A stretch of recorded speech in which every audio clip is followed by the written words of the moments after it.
In this video, we will be showing you how to use a butt welding machine.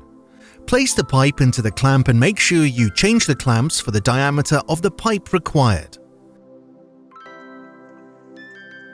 Make sure the fitting and pipe are horizontal to each other and well supported.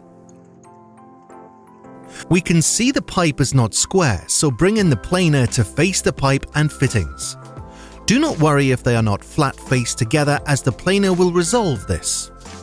Plane the two surfaces and check that they are mated and no saw marks are left on the surfaces. Make sure you remove the swarf. Bring two components together to make sure they are square. After, move apart and bring in Hotplate. Let the heat naturally heat the pipe and fitting until you get a 2mm bead on both ends. Do not force the heat. Let it soak until a 2mm bead is evident.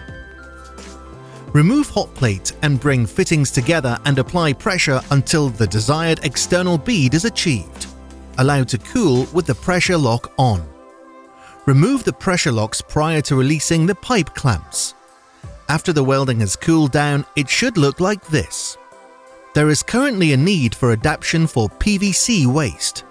Our HDPE is compatible with 110 and 160mm PVC soil pipe because the OD is the same. On the waste sizes, the 927 range is compatible for PVC in 2-inch, 1.5-inch and 1 1/4 inch PVC waste pipes using the HDPE 927 range of adapters. To fit this, chamfer the PVC pipe, apply the silicone lubricant to both the HDPE adapter and PVC pipe, and push home.